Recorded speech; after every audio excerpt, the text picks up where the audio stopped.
Quel est le point commun entre cette bouteille de champagne et ce nouveau bus en circulation dans l'agglomération rémoise? À première vue, aucun. Pourtant, il y en a bien un.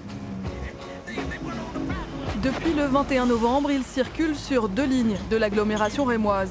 Ce prototype roule à l'éthanol deuxième génération, issu de déchets de la filière viticole. Une expérimentation grandeur nature, une petite révolution, quasiment invisible pour les passagers comme pour les conducteurs qui testent le véhicule.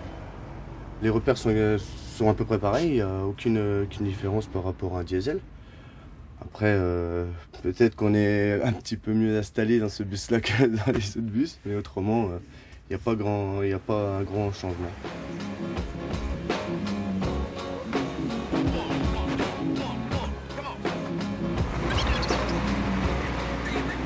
Je sais que c'est pas de l'essence, mais je savais pas exactement ce que c'était.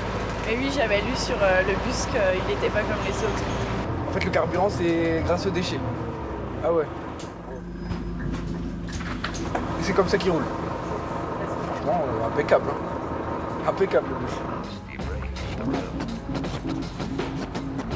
Dans cette cuve et dans le réservoir de ce bus, il y a de l'alcool. Pas du champagne, bien sûr, mais un carburant qui provient lui aussi de la vigne. C'est l'éthanol vinique. Explication. Cet éthanol vinique est issu des résidus de la vigne suite au pressurage des raisins en cave coopérative. Ensuite, cette matière est envoyée sur une distillerie qui est située à Vallon-Pont d'Arc, dans laquelle on obtient donc cet éthanol après des opérations d'épuration de l'alcool. Les résidus du champagne sont pour l'instant revalorisés hors de la région, en Ardèche. Mais si l'expérimentation s'avère concluante, une unité de fabrication sera créée en Champagne-Ardenne. Si on se rend compte qu'au niveau de la conduite, au niveau de la fiabilité, de la consommation, on a quelque chose qui fonctionne bien et qui est économiquement fiable, eh bien à ce moment-là, on pourra développer le process localement et puis utiliser les produits locaux. Lorsqu'on fait des vendanges, eh bien, on va pouvoir récupérer tout ça et plutôt que de le jeter, il y a encore des choses à extraire. Le carburant est donc champenois, le constructeur du bus, lui, est suédois. Qu'est-ce qu'il a de particulier ce moteur ? Alors, ce qui est très intéressant, c'est qu'on est exactement sur la même base qu'un moteur diesel. Les deux seules choses, c'est qu'on a un taux de compression plus important et un système d'injection qui est différent. Mais pour le reste, on est exactement sur la même base de moteur. Alors pour cette expérimentation, expliquez-nous, c'est un bus qui fonctionne à l'éthanol pur, pas de mélange. Et effectivement, on n'a aucun mélange. On est sur une base d'éthanol à 95% dans lequel on met un additif pour avoir quand même l'explosion pour faire fonctionner le moteur. Mais autrement, on est bien sur de l'éthanol avec 95% d'alcool. Alors ici en Champagne, en France, on en est au stade de l'expérimentation. Pourtant, dans d'autres pays, c'est déjà un système qui vient rôder les bus à l'éthanol. Effectivement, puisque Scania fait fonctionner les bus depuis 1989 et qu'à ce jour, on est à peu près à plus de 800 véhicules qui tournent à travers le monde.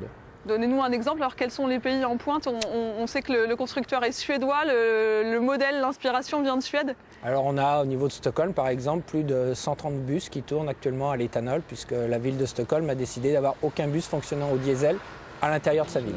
Bientôt une réalité à Reims, pas dans l'immédiat. Pour faire circuler ce bus, il a fallu patienter 1 an et demi avant d'obtenir une dérogation auprès de 3 ministères. Car ce carburant, le D95, n'est pas encore homologué en France, malgré ses bons résultats. Ce qu'on sait, c'est que l'éthanol dégage 70% de CO2 en moins par rapport à un carburant classique, un gasoil. Et par ailleurs, c'est un carburant renouvelable et non pas un carburant fossile. Il suffit encore une fois d'une décision qui autorise ce carburant en le dotant d'une fiscalité adaptée. Techniquement, tout marche, ce n'est qu'une décision politique. Produire son propre carburant à partir de ressources locales. Au printemps dernier, c'est Saint-Quentin en Picardie qui testait l'éthanol de betterave sur le même véhicule. Et les premiers résultats sont positifs. À Reims, l'expérimentation champenoise va se poursuivre jusqu'en février.